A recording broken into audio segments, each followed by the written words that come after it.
amigos, com a professora Eulália Duarte Barros, que tem uma vida muito rica. Pena que o programa seja e a televisão pouco tempo para falar. Mas eu queria que ela tenha um livro absolutamente notável em que os engenhos da terra são mostrados. Lalinha, fala um pouco aqui sobre este livro e sobre a sua região goianinha, como se apresentou. Antes de falar sobre os engenhos, eu queria falar alguma coisa que não ficou dito no livro da Escola Doméstica. Uma escola suíça nos trópicos. E quem foi o título? Você que inventou, a gente conversou por um mês. Tá certo, tá bom. Então, o título do livro foi dele.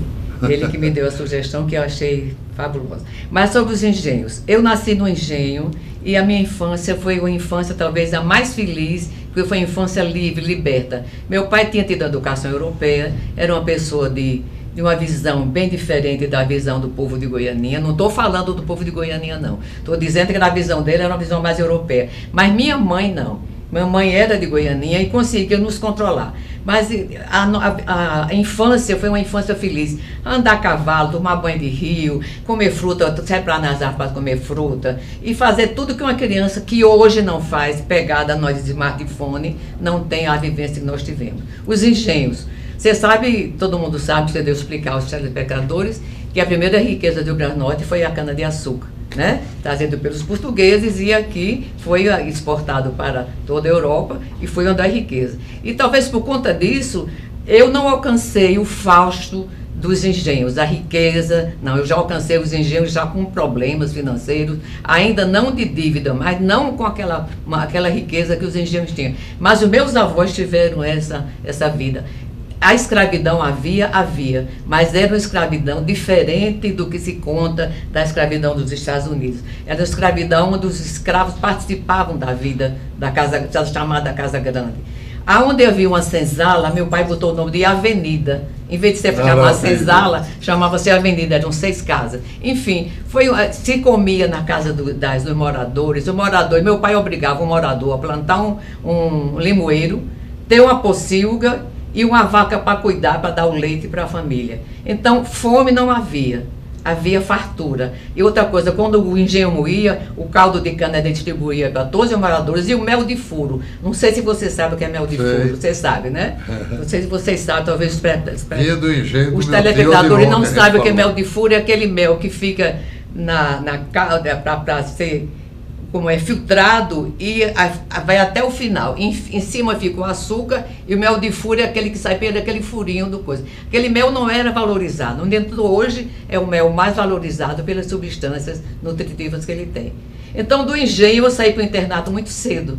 E desse internato foi o Colégio da Conceição, onde eu passei 5 anos, um regime bem duro das Doroteias, e depois na escola doméstica.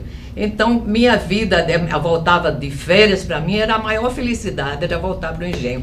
Não tinha luz elétrica, o meu pai tinha um motor que tinha luz elétrica até 9 horas da noite, para ouvir a BBC de Londres, noticiário. Depois se desligava, acendia-se os candeeiros, para poder o resto da noite. E eu sempre foi uma insone, para mim era uma novela essa noite, mas tudo bem. E as festas, que eram só 4 festas do ano de Goianinha. A festa da padroeira, não são os prazeres, a festa do Natal, que se chamava festa de ano, não, noite de festa, noite de ano e dia de reis. Pronto, eram as 4 festas de Goianinha. Lalinha, em 1929, veio visitar Cascudo e aprender aqui as coisas do folclore, da música do Nordeste, Mário de Andrade. Esse foi importantíssimo. E teve lá, não?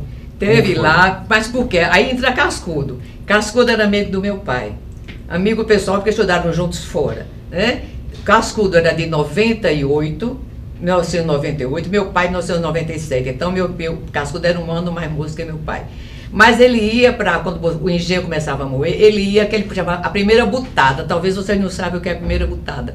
É a primeira gole da aguardente que sai destilada. Então ele ia para lá para tomar essa butada com o papai. E Mário de Andrade, por consequência disso, foi também por lá. E viu o piano, que ele tinha se encantado, que nós todos sabemos, não temos se encantado, ele tinha se encantado, e precisava do piano para Chico Antônio fazer as emboladas dele. Esse piano de hoje foi num carro de boi, puxar um piano em cima de um carro de boi, puxado por 4 bois. para o engenho Bom Jardim dos Araújo Lima, durante 8 quilômetros, chegou todo desafinado, naturalmente, né? Mas teve de afinar o piano todo. Esse piano permaneceu lá até Mário de Andrade sair. Essa história me foi contada por dona Dacília de Araújo Lima, a esposa do Dr. Carlos Augusto, desembargador Carlos Augusto, que era, como ela disse, era menina nesse tempo. E esse piano ficou lá até que Chico Antônio... Uma história de seu pai que eu soube, eu acho que foi você que me contou, mas eu registrei, e que é fantástico, que ele observava, ele era seu primo também, você tinha uns primos realmente líderes brasileiros, Dom Eugênio de Araújo Salles e Dom Heitor. E ele dizia que... Aí isso era Cássio. Ele dizia que Dom Heitor ia ser santo, mas Dom Eugênio seria papa, né? Exatamente. Por conta de Dom Heitor, assim, muito, né, introspectivo, e Dom Eugênio bem político. Político. Ele dizia, Eugênio vai ser papa e Heitor vai ser santo. É uma maravilha essas observações. Mas olha, Lalinha, eu queria ainda que você falasse um pouquinho, eu sei que você foi implantadora como professora do Ney na universidade. Talvez seja a minha maior realização como professora de hoje. Não é para me exibir diante do telespectador, mas eu fui 7 vezes, é conta de mentiroso, paraninfa de turmas de quem eu fui professora.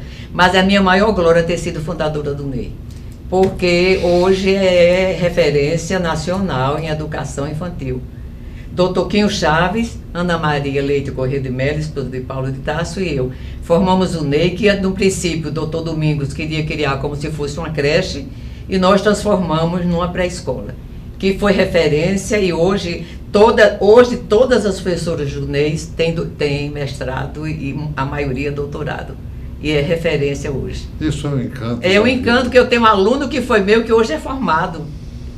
Maravilha. Que hoje já é doutor. Vou lhe dizer o nome de um. Marcelo Navarro, agora... Imagine que maravilha ter um aluno doutor, mais do que doutor, ministro do Superior Tribunal de Justiça. A figura humaníssima de Marcelo tinha que representar esses alunos do Ney, e que Lalinha tomou conta. Lalinha, uma alegria muito grande de ter você no programa Memória Cultural. Você é como uma flor que a cidade tem, uma flor de pessoa. Por isso mesmo, a nossa alegria, e você, por favor, pode, querendo se despedir, por enquanto, mas volte aqui ao nosso programa. Eu só tenho a agradecer essa oportunidade de falar sobre essas coisas, sobre minha vida, sobre o engenho, sobre a escola doméstica, sobre o Ney, e agradecer a você essa oportunidade que me deu, é o telespectador, que eu tenha sido realmente alguma coisa que tenha sido boa para se escutar do meu passado, ou talvez também do meu presente, já que agora vocês me botaram na academia, e que eu vou ser honrada de ser, não substituto, que ninguém substitui Câmara Cascudo. Olha, ocupar a cadeira que ele ocupou, que o professor Oriano de Almeida ocupou e o professor Ana Maria Cascudo ocupou. Não substituí-los, isso nunca. Lalinha, você é tão querida que mesmo havendo uma disputa com 2 candidatos, você teve 26 votos, significa a totalidade daqueles que votaram. Volte sempre e permaneça conosco. Muito obrigada. Neste programa Memória Cultural voltaremos no próximo sábado ao mesmo horário. Obrigado pela audiência.